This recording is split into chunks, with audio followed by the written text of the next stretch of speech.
What's up, everybody? Welcome to the newest episode of Demo Day, the podcast for entrepreneurs and venture capitalists, where we demystify the culture of joining one of the top accelerator, incubator, or VC programs from around the world. Hello, everybody, and welcome to Demo Day. I am your host, but I am not Sean Goldfaden. I am Stephen Rutzi, one of the producers behind Demo Day, and today we're turning the camera around on ourselves. I will be interviewing Sean, the founder and CEO of CoEfficient Labs and the regular host of this program. Sean is a Southern California native who launched his entrepreneurial career in third grade. He went on to win the University of Miami's business competition and now runs CoEfficient Labs, a top user acquisition team in Los Angeles and the proud squad behind Demo Day.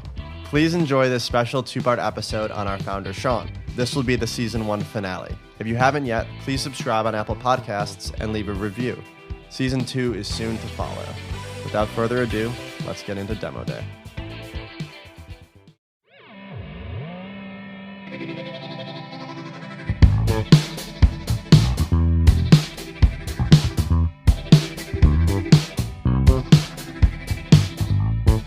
Matt calls me into his office, and I go to sit down at the office. Matt is sitting right across from me. I see Todd, who is the COO, is sitting right to my right. And Matt looks at me and he says, Sean, you are such an amazing team member. We love having you here. You work so hard. You have so much passion and energy. But unfortunately, we've been talking to the board and we need to bring on a director of growth or director of user acquisition that has more experience than you do. I'm very, very sorry, but today is unfortunately your last day working here at InstaCanvas. And I looked at him and I said, haha, Matt, very funny, dude. What do you really want to talk to me about? And he looks at me and he says, no, I'm serious. This is your last day. And I turn over and I look at Todd and I go, Todd, you're kidding, right? And Todd is like, I'm really sorry. And I look back at Matt and I go, Matt, you can't do this to me. Like, I love this so much. How could you take this away? I'm not even making any money. Like, I don't understand. What did I do wrong? You didn't do anything wrong. It's not you. It's me, giving me that that word. And without, begging, I was like, please don't, I'm really sorry. And right there, I walked out of the room. I grabbed my stuff. I walked across the street where my car was parked and got in the car and just broke down, just sobbed. I was so sad. I took my phone out and I wrote in my little journal, which I still look at often, this is the saddest day of my entire life. Breast cancer with my mom, my dad with his bypass surgery, my grandparents, like all that stuff that happened. This was so much harder for me to deal with because I wanted to be a part of this team so bad that I couldn't believe it would be taken away. And at the time, like I said before, I really looked up to Matt as if he was Steve Jobs, but Matt himself looked up to Steve Jobs a lot. Like we would always go on walks. Matt would always be taking us on these walks. And I remember one time asking another team member, like, why does Matt always go on walks? Oh, well, Steve Jobs goes on walks all the time.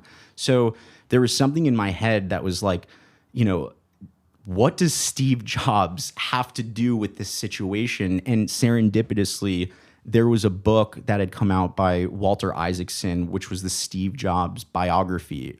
It was one of the most well-written books on Steve Jobs, but I hadn't read it yet. And so I thought to myself, if I read this book, I will be able to figure out why Matt fired me. Like, how did this even happen? And so I go to Barnes and Noble's, I buy this big, huge biography book, and I am voraciously reading through it. I'm talking 7-8 hours nonstop going through it. And for anyone that's read that book, there's a part of the book where Walter Isaacson talks about how or maybe it was Steve, the hardest job of a CEO is to differentiate between A players and B players. That when you hire B players onto your team, no A player wants to work with a B player, and B players beget C players, and C players beget D players. And I read this, and I will never forget. I remember sitting there reading this book, kind of pull my head up, and I go, this motherfucker thinks that I am a B player? Huh. unbelievable. I am going to show him that I don't need years of experience. I don't need anything to be this sort of person. And I was on a quest. I had to be the user acquisition guy. I had to be the growth hacker. I couldn't let someone take this away just because I didn't have years of experience. And it was almost immediate. I had the fortunate opportunity to find out about this thing called General Assembly. And now General Assembly has been around for years and years, but at the time, General Assembly had just opened in LA. It was their inaugural class. They'd never done this before. And they had one class that was the user acquisition marketing course. It was a 10-week course, $3,500 or something to get into this course. And it was taught by David O, who is the head of marketing or head of growth at Beachman, and this guy named Joe Shea, who had sold a company already on the backs of AdWords and search. And so two veterans in the space. And I go to General Assembly. This guy named Charlie is the one that was sort of organizing the first class there. And I said, Charlie, I just got laid off from my job. I was making no money to begin with. I don't have $3,000. I don't have $4,000 to spend on this course. I have to get in this. I will intern for General Assembly. I'll work events for you. I'll come in after hours and I'll do whatever you need me to do. I have to be in this class. And he said, cool, let me see what I can do. I helped him out a little bit on, some events, and he got me into this class. And it was in this class that completely changed my life, because they don't really teach you in advertising school or in marketing even the concept of the funnel. It's crazy, but to a lot of people listening to this, of course you've heard of the funnel. But for some, this idea of advertising, marketing, and something called the funnel, that doesn't make any sense. But David and Joe would talk about, it starts with the impressions, and then it goes to the clicks, and then it goes to the add to carts, and then it goes to the purchase. And it's our job as marketers to identify each step of the funnel and try to think about how we can make it better. And it's really cool. I always joke around with people that if you were to throw a documentary crew to go back to the time of that General Assembly class, some of the most amazing entrepreneurs out of LA really came from that class. You have Charlie Wang, who started Josephine. You have David O, who's at FabFitFun. You have Juan Delanto, who ran Washio. You have members that worked at a company called Branch and Lettuce, and so many amazing people came out of this particular class. And I think a lot of it has to do with, the timing, the professors that were teaching it. David O, Joe, shout out, you guys changed the lives of so many of us. And, it was going through that program, teaching and learning from some of the best, that really reinvigorated the fact that I want to do this. I want to be the guy that's leading the growth. And I had an opportunity to get recruited into a company called Creative Circle. And that became the next chapter of my life, was moving from a small 6-7 person startup at InstaCanvas to then leading the digital marketing team at Creative Circle. Creative Circle, hundreds of millions of dollars in revenue, hundreds of employees. This is a big, big business, but my job was to really help lead their digital marketing side, which had a lot to do with managing agencies. My job was find the right agency for the company, hire the right agency, work with the right agency, and I was the middleman between my CMO and the agencies that we worked with. Let's get into CoEfficient Labs. But in terms of Creative Circle, what was it about your time there that led you to start your own agency?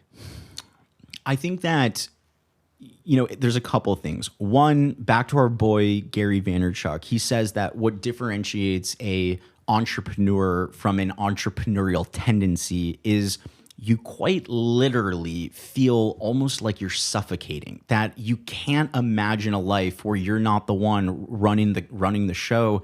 And it's true for me, at least. Going from Playfair, where I was doing everything on my own, to now reporting to a CMO, and I would come up with these ideas, and sometimes he would be down with them, and sometimes he wouldn't.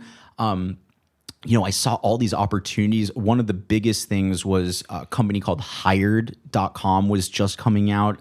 And I was, wanting us to move more into a SaaS. I wanted us to use technology better. And I think that, at a high level, I just wanted to be the number one again. I wanted to be, in charge. And so I think that got things brewing. But really I would say, moment that I felt like I needed to make the change was in understanding. I took a full year of working there to understand how agencies worked. Like I was an advertising major at the University of Miami, and in my head, I thought like, I'm going to join an advertising agency, Crispin Porter, 72 and Sunny, some media buying agency. I knew I wanted to do something like that, but I didn't know how it worked. Like I didn't know actually what they did. So when I was working at Creative Circle, I finally had the opportunity to see what exactly is going down here. Like, how do they run their show? And man, I just found that there were a couple of things across the board, across the advertising agencies, that were so misaligned from the business goals of the company. The first one being around the long-term contract. So almost every agency you talk to is a minimum of 1 year or 2 year minimum contract. So when we're interviewing these agencies and I'm thinking like, man, we really have to get married to these guys. Is this the right fit for us? The second thing is they never or rarely would do the creative in-house. So if you worked for a media buying agency, they would launch any ad you wanted, but you had to supply the ad creative. And coming from InstaCanvas, where I was coming up with all the creative myself and the data and everything was happening in real time, it was such a pain in the ass. I would send an email to the media buying team and say, hey guys, Facebook just launched a new feature. We should try doing this sort of ad. The media buying team would say, that sounds great, Sean. Send over the creative you'd like us to run. I would then say, okay, let me go and hire freelance designers to make the creatives. You'd hire the designer. The designer would say they'd get it to you on Friday. Friday comes along. They're like, hey, I'm sorry, I'm sick this week. Let me get it to you next. And it's this constant, just a pain in the ass to match the creative with the media buying team. And the third element of these agencies, which just drove me crazy, was how they charged. So I didn't know how they charged companies, right? I thought it would be like, yeah, you charge for your services, but the way they do it is a percentage of ad spend. So they basically make you spend X amount of dollars, a minimum ad spend, and then they take a percentage of it. So for us, we would be like, I don't know, December, January, February, like our biggest months for Creative Circle. We're spending a ton of money.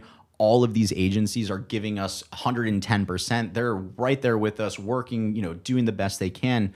But then we'd get into like, March, April, May, start of moving into the slower months. So we would reduce our ad spend. And when we reduced our ad spend, we stopped spending as much money. What happened? Our agencies were nowhere to be found. So the incentives for these agencies are, let's get the client to spend more money, not let's try to get their goals met. And I found that like, man, long-term contracts, not doing the creative in-house or separating the creative and the media, and having this percentage of ad spend that might work for Coca-Cola or GM or some of these bigger brands, it would never, ever work for an InstaCanvas or any of these other startups that I was meeting. And it was at that moment I thought, wow, there is no ad agency that was built specifically for the startup in mind that works in a way very similar to a Scrum or an agile development team. Like this was a big deal at the time.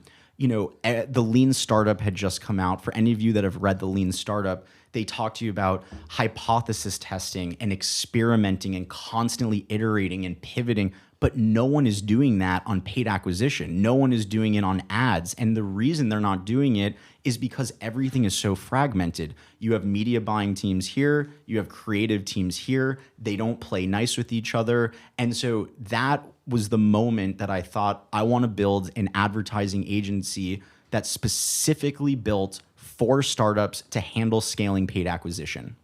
So you had the idea formed, you knew what you wanted to fix in the advertising and marketing model. But you were at this job. So imagine you pick up the phone, you're calling your friends, your family saying, hey, I've got this idea. It's not sunglasses, it's not fedoras. I've got it. What was the response like when you started telling people close to you that you were thinking about getting out of your day job and starting something completely new? Yeah, I think, it was interesting because there was really only two entities that I really cared about at the time. I cared about their opinion, right? Really just two. The first were my parents, and the second was my boss. My boss at Creative Circle, Adam Blytroy, was a complete game changer for me because he taught me so much about empathy, about giving your team members the opportunity to fail in a safe environment where he would encourage testing. He mastered the whiteboard. I mean, if you look around the office at CoEfficient Labs, you'll see there's whiteboards everywhere. And that was because Adam was so good at taking someone like me, very ADD, very, mind is scattered all over the place, but he would bring these visuals and he would visualize these things. And by me looking at the visual on the whiteboard, it would really help me with the strategy. So, I was so worried that Adam wouldn't support me in this next chapter, of my life, that I was stressed out about it for a while. But I did finally get the courage to go in there and talk to him. And before I even talked to my parents about this, I talked to Adam. He's a very fatherly figure. And I told him what I wanted to do.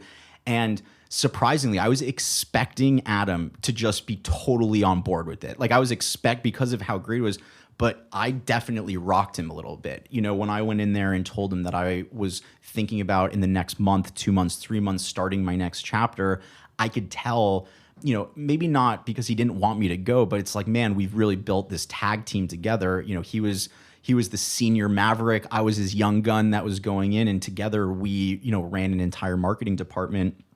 But I think that through talking it through with Adam and helping him understand that, like, I got, Adam, you've been an entrepreneur. You know what it's like. Like, I'm young. I got to go for it. That when he gave me his blessing, that was the moment that I felt, okay, I got this. I can do this. Now, at that time, I had moved out of my apartment with my friend Kevin that started at InstaCanvas. And I had then gotten a new place, a new apartment in Santa Monica, a little closer to the beach. And I lived with this girl. Her name was Jen, a family friend. We shared her her sister-in-law was a family friend of mine for 25 years. And so I was living with Jen at the time, working at Creative Circle, beginning to think about how I would make a transition into my own business. And so I get Adam, my boss's approval. Then it was time to move over to mom and dad. And it's funny because I thought Adam, my boss, would be like, go for it.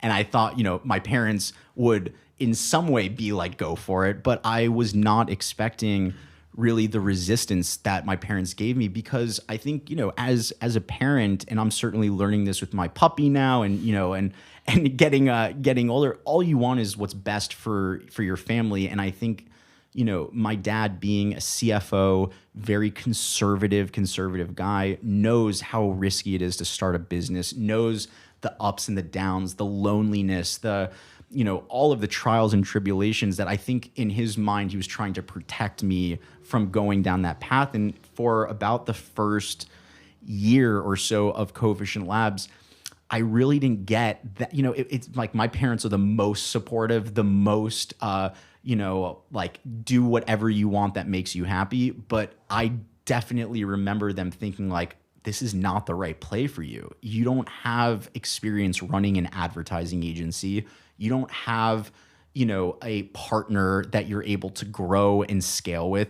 You're just you. And I really, really was close on many occasions to say, man, like, did I make a big mistake here? And it was Jen. It was my roommate, day in, day out, going home after like a long day at work at Creative Circle. I would then go to the coffee shop and work the late hours. And then I'd come home and I would tell Jen, I had this shitty conversation with my parents. Like, they keep giving me shit about leaving my job. And Jen really just looked me in the eye and was like, you know what? you can do this. Okay. You don't need your mom and your dad. You don't need anyone to tell you you can do this. I know how talented you are. I know that you're able to do it. And it was incredible at how important it is to give your friends that encouragement, as opposed to being that person that's saying this is never going to work. One of my favorite books of all time is called The 4 Agreements. So if there's one thing I hope people get from this podcast, I do hope you pick up the book, The 4 Agreements. And one of the things they talk about is the power of the word, right? The word, using words, is the manifestation of your thoughts. And your words have the ability to both break someone down or completely build them up, just on how you use the words. So when you go and tell someone, hey, that's not going to work, or you're not good enough, or you should just do X, Y, and Z, that can literally stop you in your tracks. And so many people never get started because people have used the word to prevent them from growing. Whereas on the flip side, someone like Jen can say, you can do this. I believe in you. The way she used the words manifested this momentum. And it's something I think about, you know, when you are in that moment and your friend comes to you for advice, like you're saying, you know, if you have the luxury, the honor of having your friends reach out to you to ask for your advice, be the person that builds them up, not the one that tears them down. So you get that encouragement, and then you say, okay, I'm doing it. I've started this company. What were the first, let's say, a year or two like, you know, before you had an office, when it was really you at an apartment, at coffee shops, by yourself at co-working spaces? What were those first couple of years like? I needed an opportunity. I needed one client. That was the thing. I needed one. I knew if I could get one, I could get two, I could get three, I could get four. And so I needed someone to take a chance on me. And that person was Matt Murphy. So even though InstaCanvas brought, you know, at the time, this pain, this struggle, this, you know, sadness. Right now, today, I look back and I fucking love Matt Munson. I love Todd. I love my story of InstaCanvas, because you cannot get the successes without going through the slog. And so, you know, at the time, one of the things that I loved the most about InstaCanvas was that, I'll let this go. One of the things that I loved the most about InstaCanvas was that Matt Munson, the CEO, made it mandatory for all members of the team to get a mentor. And he actually helped us set up this mentor program. And so I had the opportunity to meet Matt Murphy years before when I was at InstaCanvas, and he followed me along on my career, you know, we would have a monthly call, we would talk. When I went to Creative Circle, I told him about what I wanted to do. And Matt was a venture capitalist, and he said, well, hey, I've got a couple of portfolio companies that could use a little help. Why don't we test this out on one of them and see how it goes? Oh my God, Matt, thank you for this opportunity. And so it all started with one client, and the client was called Quad. It was an app that, you know, people would download, and I worked out of my apartment. I sat at the, you know, my lunch table, my kitchen table. I made ads. I did all the creatives myself. I did the targeting myself. I did the analysis and the reporting myself. But it was very much a bootstrapped, starting from nothing in my apartment. And, you know, one client then turned into two. Once we got our second client, I had enough money to bring on one member that could help me with the targeting and with the reporting and things like that. Once we got our third client, I was able to bring on, you know, a couple of interns. And so the very first couple of years, you know, Mess is sitting in the other room, and he's been here since the very, very beginning. It was light and fun and an apartment. And if you were to put a camera and let it time lapse through, you would see that we would be moving from the couch to the table, to the bar, to the couch, to the table, to the bar. We would have meetings outside on the kitchen, you know, on like our outdoor patio. We would walk down to the beach, but it was very light and very fun. However, once we hit a certain point, we had 4 or 5 clients. I had the chance to move into this new thing called WeWork. And WeWork was the coolest thing I'd ever seen. It made me think of like our old accelerator days at Mucker, except it was this awesome space. And moving into my first space was the day that CoEfficient Labs changed and became an actual business. It wasn't just me trying to pull it all together. It wasn't just a hobby. It was a moment that was transformative, and it also, I think, really changed the opinions of my parents, and they knew this was for real. They knew that I was going to make this happen. So as the team has grown, and you mentioned Jen's encouragement early on, she's gone from roommate to coworker, employee, wife, now head of ops here. What was that journey like, the simultaneously growing your business from scratch and then starting this relationship that would be so important to you personally, but also so essential to the success of your business? Yeah, I mean, Jen is the yin to my yang. You know, she's my my ride or die, my co-pilot here, and I think it's important to know it wasn't like that. Jen just didn't, wake up one day and say, "Oh, I want to be the head of operations, or I want to help, Sean run this business." It wasn't like that at all. Jen at the time was a concierge at a company called the Shore Hotel. She had incredible people skills, very organized, very operationally savvy, and had a lot going on at any given time. But her background when she went to school was for art, design, creative. She went to, I believe, FITM. And so she was a very creative, artistic person, but she had been working in this really nice hotel doing, lots of things around operations and whatnot. And then Jen found out about 2-3 months into us dating that she had the BRCA gene, the BRCA gene, which is a genetic mutation that Angelina Jolie had and many women across the country have. It's a horrible mutation. And basically it increases your chances, especially as a female, of getting breast or ovarian cancer. And my mom, as I'd mentioned before, had breast cancer. So it's a very, important subject for me. And Jen had to face an incredibly difficult decision, which was she could either let the statistics play themselves out. Either she would be healthy or she wouldn't, or she could do a preventative double mastectomy. And Jen opted to do this preventative double mastectomy. She had surgery, and it was awesome to see how she processed this hurdle or this obstacle, because so many people in this situation would say, oh my gosh, woe is me. I can't believe this is happening. I'm so sad.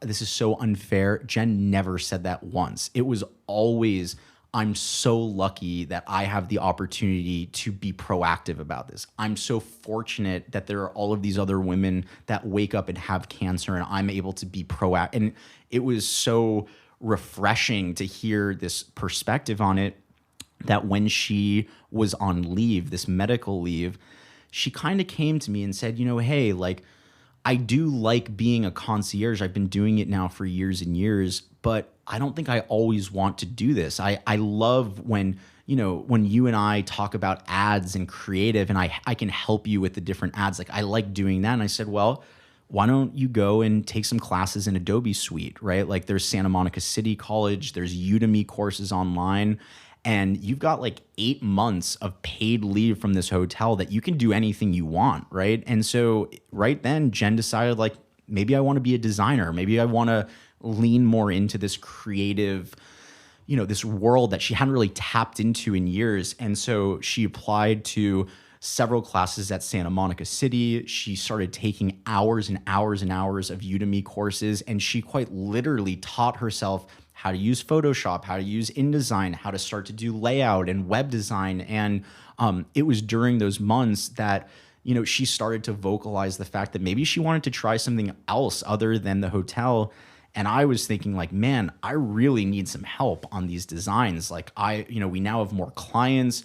Every week I'm still the one doing everything. And I think it would be great if maybe you interned, right? And so Jen started interning at CoEfficient Labs 2-3 days a week. She would work the other days at the hotel.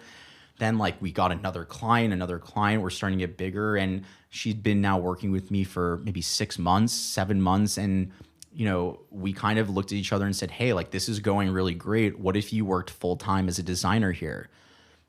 Let's do it. So she quit her job at the hotel. She joined CoEfficient Labs full time as a graphic designer, worked as a graphic designer alongside me for about a year. And by the time, that first year went by, I think we had at least 6 or 7 new creatives underneath Jen. And so we promoted Jen from graphic designer to the creative lead of the team. She was managing all of the creatives. Of course, me and her, collaborating, team working through it.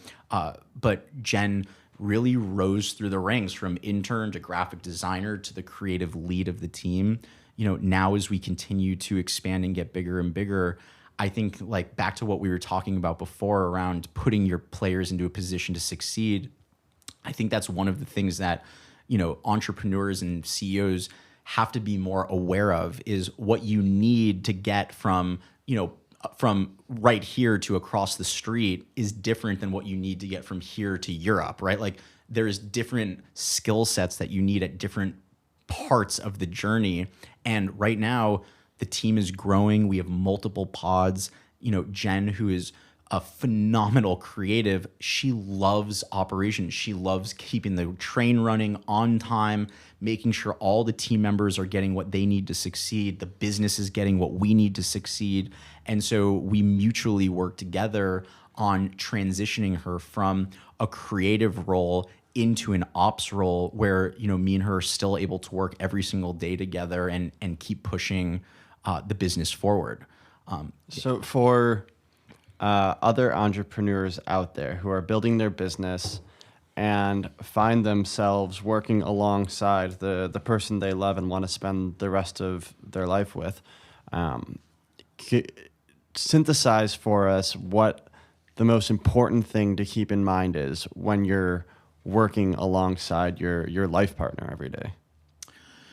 Yeah, I think I have a couple of thoughts on that. So the first one is around team. And I think that, Jen and I look at our relationship both at home personally as well as in this business as like we are a team. We're a doubles team, right? We're a doubles team trying to take on the world. And when you're on a team with one other person, your two partners, you have to go into it knowing that I've got strengths and you've got strengths. I've got weaknesses and you've got weaknesses. And we need to work together to offset the other person's weaknesses.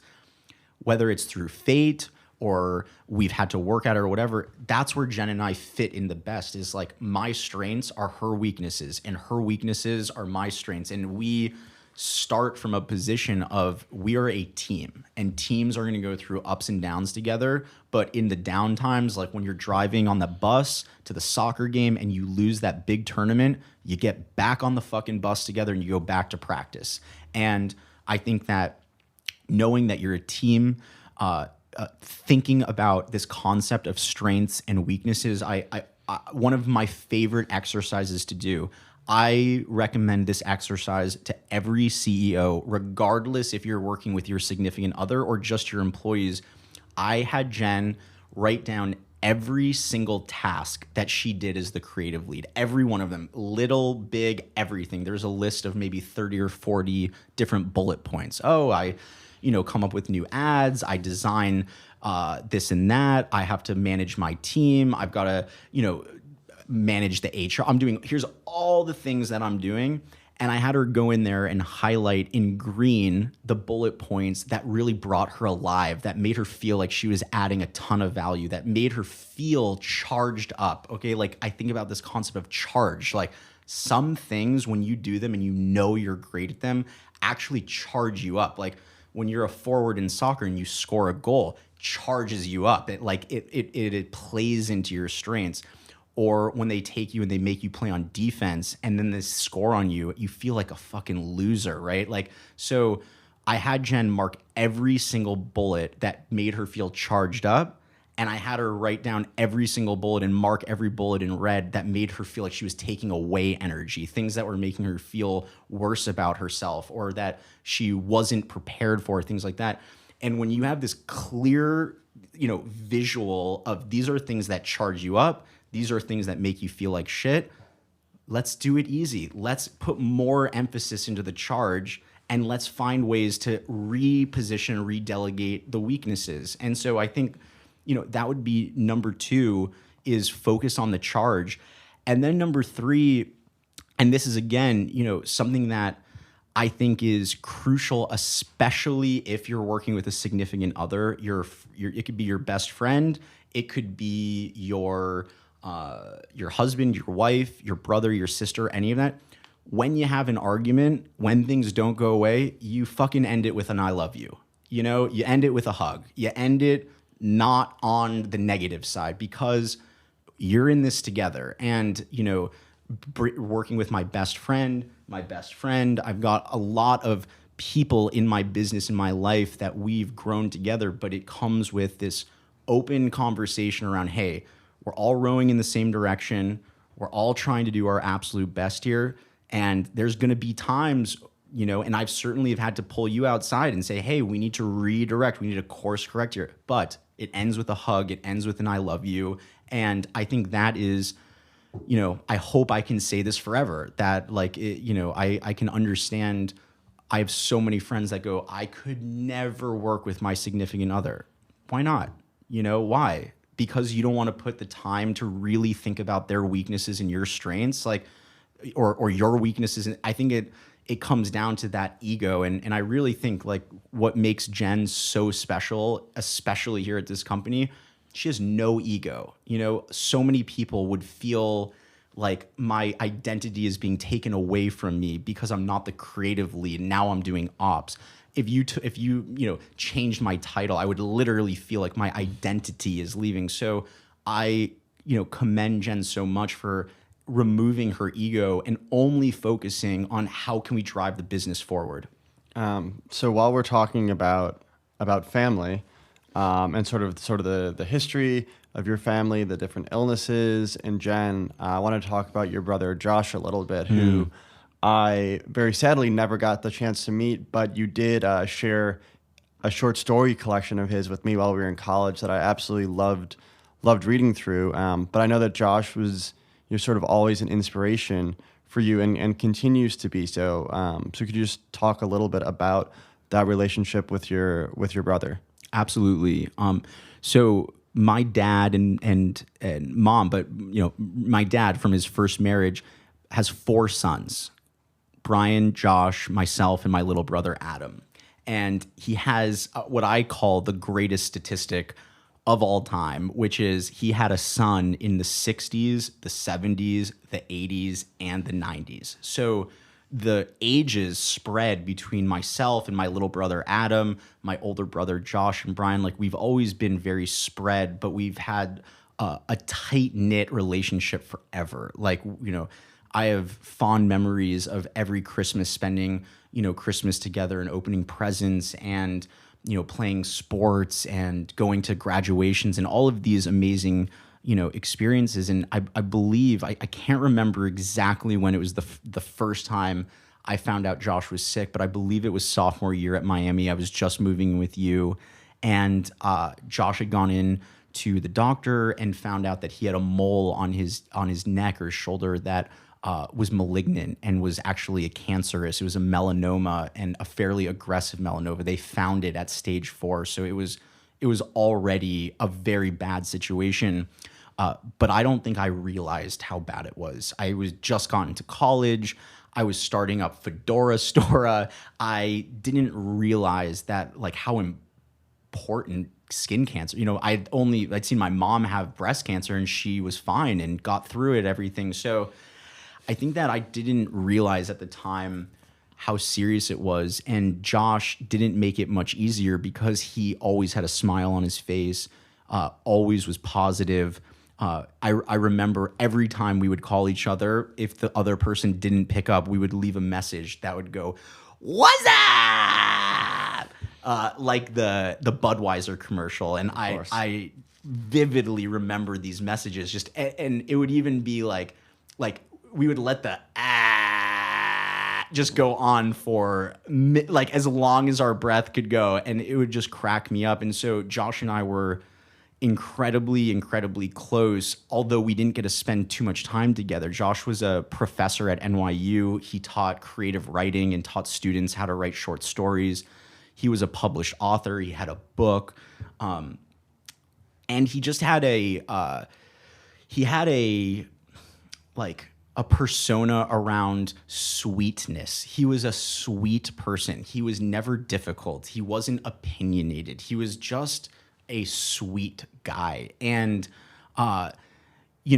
even though I knew he was sick, it was never apparent to me that he was like really sick. And, there would be times when I was at Miami, like a junior, senior, super senior year, my mom or dad would say, oh, Josh isn't doing so good. Like he's really not doing so good. And I would be thinking to myself like, he can't be doing that bad, right? And he kept getting into these different trials, these cancer trials where they would come out with a new medicine or a new way of helping. And he always got accepted into them, and then it would get better. And I just kept thinking like, like everything is great.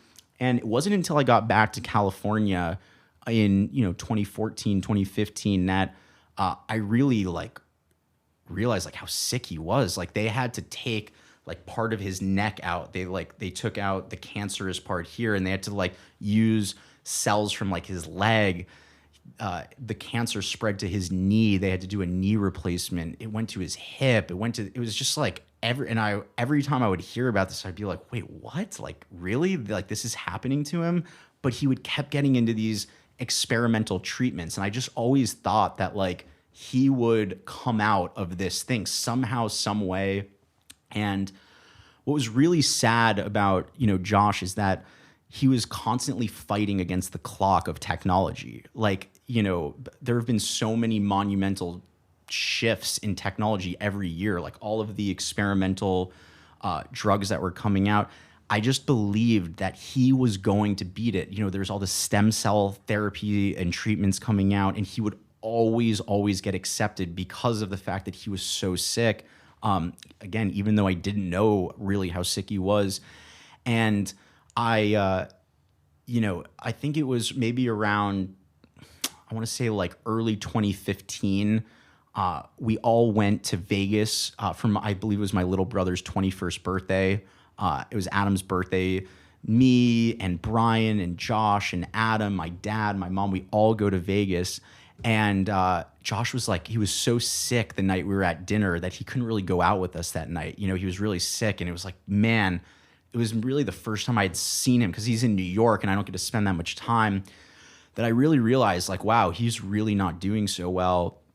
And maybe a couple weeks after that, he knew that he was going to go to this treatment center in Houston, Texas. It was this new experimental stem cell like treatment, and it had, for comparative to all of the other treatments, no question had the best opportunity of helping Josh. It was like they had a significant percentage of patients completely go into remission after I think the cancer goes away for a time after going through this treatment.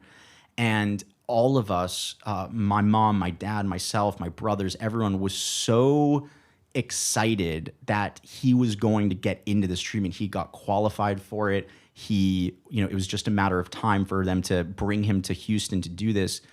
And in about the month and a half, 2 months leading up to this treatment, Josh started to decline and get sicker and sicker and sicker until the people at the treatment center basically said, you've lost too much weight for you to come to this treatment. Like, it's going to kill you. You can't go through. This is not a nice treatment. This is like, we're going to bring you to the brink of death, and then we're going to build your immune system back up. Josh had lost too much weight, was too sick, was too everything. And I remember thinking at that moment, like, no fucking way. I'm going to make this better. I don't know how I'm going to make it better, but I'm going to do it. And I booked a flight from California to New York. I flew out to New York by myself, no parents, I was going out there just to give my energy, my love, like whatever I could do, fucking get Josh to eat something.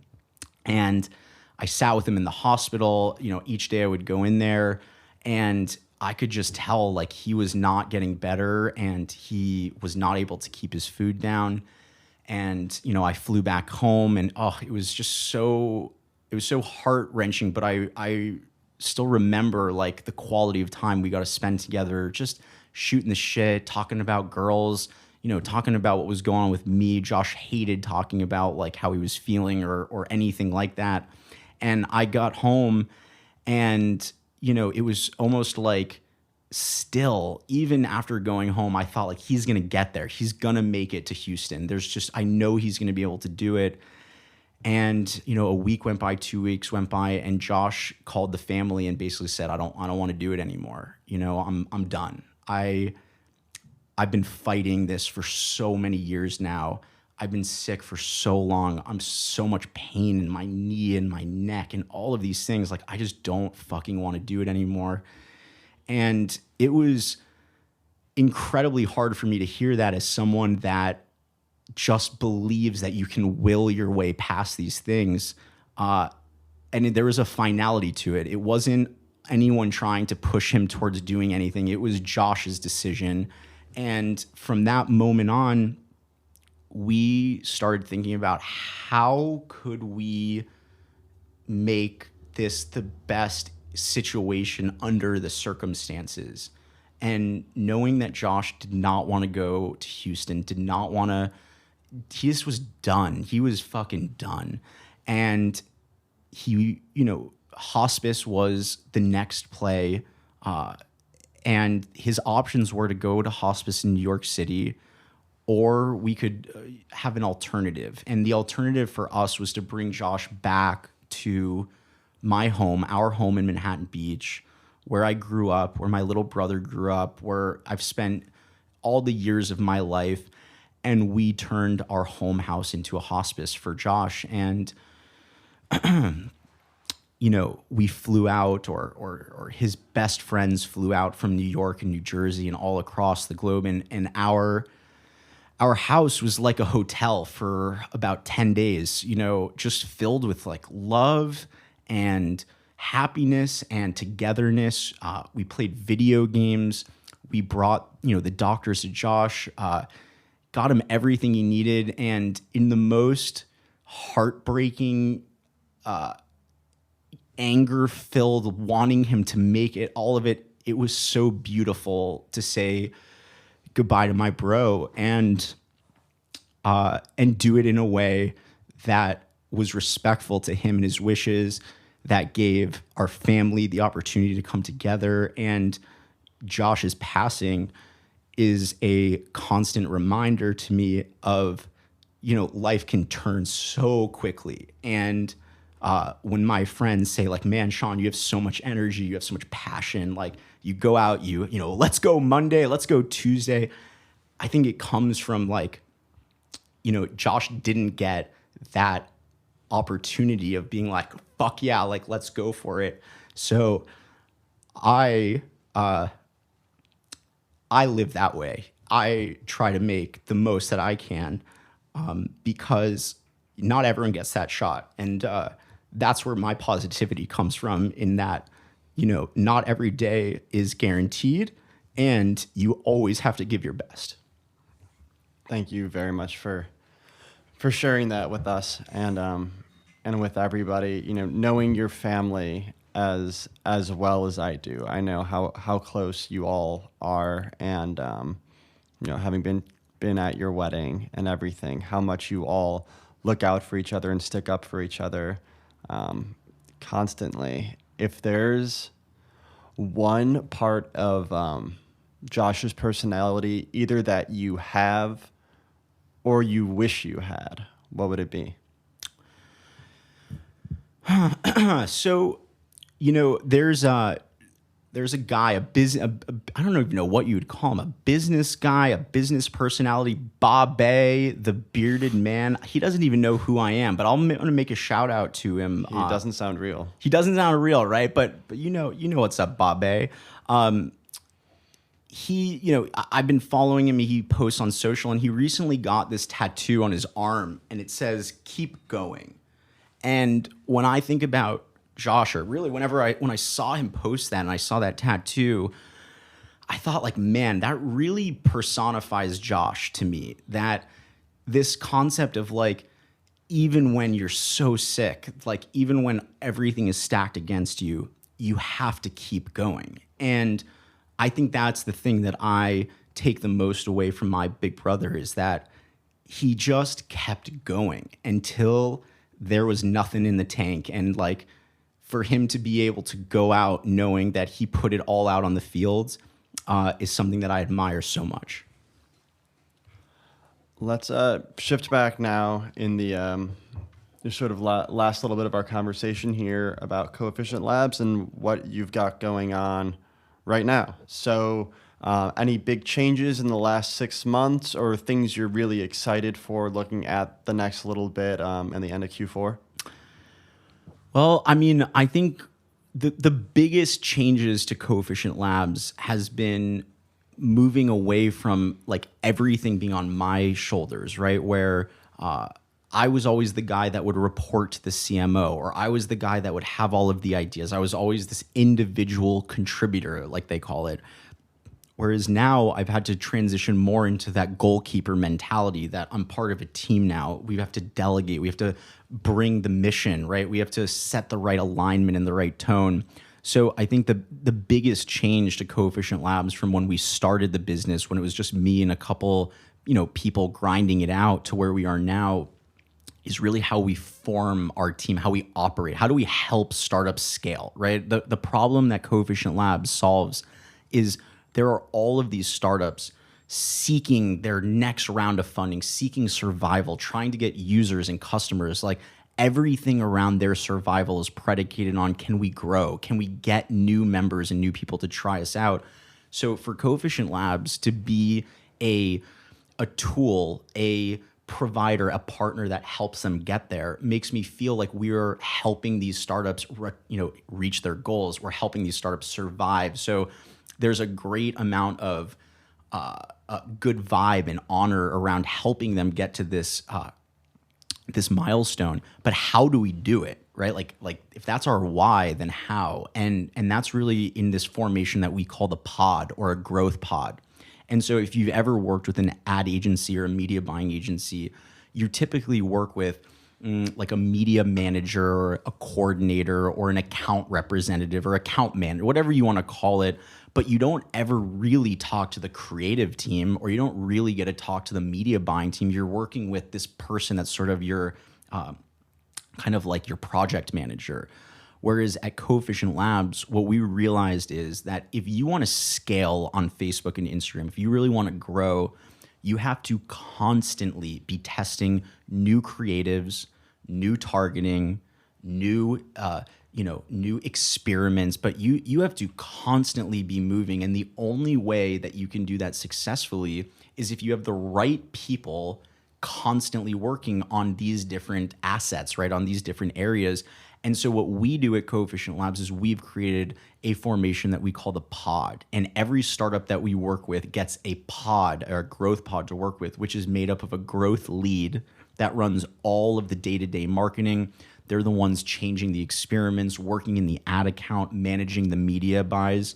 A creative lead that runs all of the weekly creatives, submits new ads, changes the colors, the different layouts and styles, and then a data science lead. So these three leads work together on weekly advertising sprints, and moving away from this world where I had to do all three of these areas to now where CoEfficient Labs is a much more well-oiled team.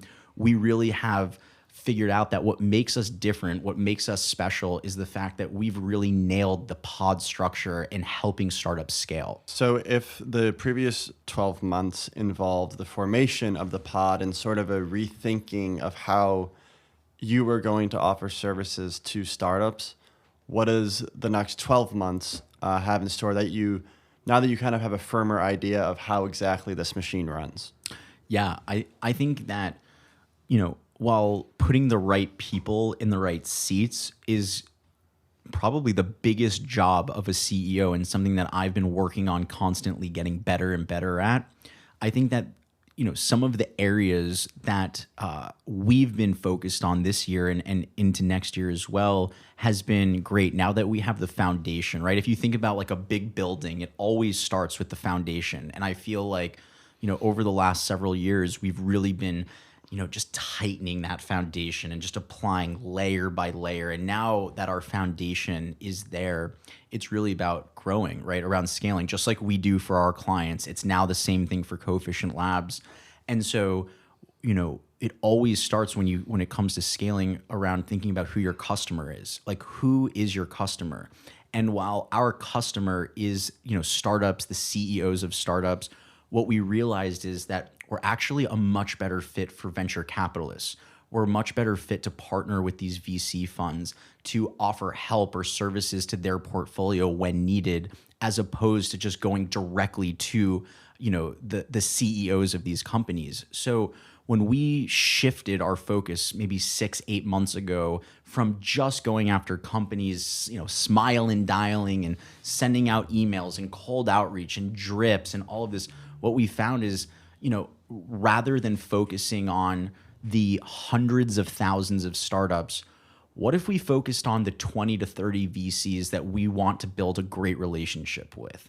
And what if we just focused on delivering as much value as we possibly can to these VC funds, whether that be through doing workshops, whether that be through making video content and doing spotlights, or even having them on our podcast, which has been a huge initiative for us. The focus has been shifted from just kind of, spraying out, trying to get as anyone we could, to focusing on who are the 10, 15, 20, 30 people that we need to know. And, the story I love telling, I actually think it was you, Steve, that really like brought this into kind of fruition or brought this into my mind, was around that 30 for 30 on the ESPN, the U, right? It was actually about the U on this episode.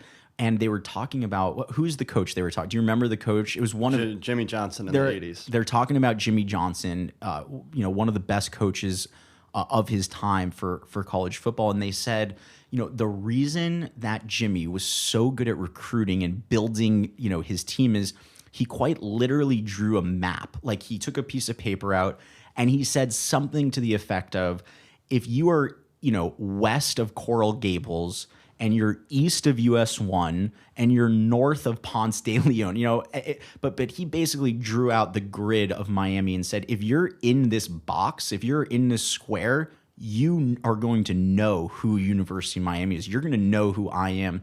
And seeing that ESPN, documentary really changed my perspective, because I started thinking, okay, if you are a venture capitalist that is north of Rose Ave and south of Wilshire and west of Silver Lake, you're going to fucking know who CoEfficient Labs is. One way or another, we're going to do our best to add value to the ecosystem, to, try to find ways of helping, of getting ourselves out there, of coming up with podcasts, but we are going to make ourselves known. And rather than focus on the entire world, we're going to get really, really focused in the weeds. And that has been really the propellant of our team. Relationships they're not built overnight. They're earned through time, through trust. And so whether it be through this podcast here, filming it, having the right audio, having the best guests we can. But I think what we're trying to do now, and what I'm so excited for, is to position ourselves as key players in the VC and startup scene, whether that's in LA, San Francisco, New York. But I want people to look at CoEfficient Labs and say, yeah, they're one of us. They know what it's like to get in the trenches. They know what it's like to go and spend the late nights to figure out something that's not working, to develop the website, to make the landing pages better. Like, these guys know what it's like to be on the brink of death and to come back and triumphantly push through. That's what I want our reputation to be, that we hit our goals, that we're fast, that we're creative, that we're out of the box thinkers, that we do what it takes to survive, to hit that goal. And I believe that we're building that reputation right now. And as we are on our own podcast right now, Demo Day, it's been really fun seeing the names of the guests that have come through here and being not just a services company that provides marketing and advertising, but actually being a group who is facilitating communication in LA and throughout the venture ecosystem. So I'm wondering, for you as somebody who's spent a lot of time building company, a lot of time selling the service that you have, what's it been like having conversations on a weekly basis with top VCs and entrepreneurs? Once in a lifetime opportunity is how I feel about it. Like each time I sit across from a VC or a founder, because on Demo Day we have both VCs and founders, there's not been a single episode where I haven't gone away with some notes jotted down and I'm thinking about it and I'm thinking and I'm noodling, and I go for my run in the morning and I'm thinking and I'm noodling. And yes, meeting these people, building a relationship has been amazing, but the learning that I've been, getting by getting to meet these people has been so rewarding. And I think that's, startup is never the thing that's going to make you the most money. Of course, you can go into it with an exit, right? But they always say, like, if you go into startup thinking you're going to exit, you've already lost from the beginning. It should really be rooted in learning, in growth, being growth-minded, which includes learning new things. So to be able to sit here and talk to, all of these venture capitalists and for them to talk about their stories and hear the trials and tribulations they went through, and that, damn, like we were actually thinking the same thing. And oh, wow, like that's such a unique perspective. It has been so rewarding for me. And I also think rewarding for our teammates. I mean, how often do all of us in here get the chance to, sit down with Brian Garrett from Crosscut or Laurent from Luma or, Abba from Wonder or any of these amazing funds out here, and for us to be amongst these people, learning from these people, adding value to these people, it's just a rewarding ecosystem. When I go out and hear that people have been listening to the podcast and it's added value to them, or maybe there's a junior associate at a VC fund that now knows his path on how he's going to become a senior manager or senior partner, it just makes me feel even better. So I am so bullish on the podcast, both for its ability to help distribute and build story around some of these VCs, as well as the opportunity for me personally to learn, as well as my team to learn. Yeah, I like that instead of going and getting an MBA or a master's in business or anything like that, sort of bring business school right into our office here. All right, last question. What are you most excited for in the coming months? I think I am most excited about the team that we're building. As a goalkeeper, as a soccer player, as a businessman, you're only as good as your weakest teammate. You're only as good as the members on the canoe rowing in the same direction. And what jazzes me up is building teams, spreading positivity, helping, those members of my team really find their strengths as opposed to trying to level up their weaknesses. I'm inspired to put people in a position to succeed. Awesome. Well, this has been another fantastic edition of Demo Day. How can people get in touch with you, Sean? At Sean Goldfaden on the socials, at CoEfficient Labs on the socials, and at Demo Day Podcast on the socials. Thank you so much, Steve. Thank you. Peace, guys.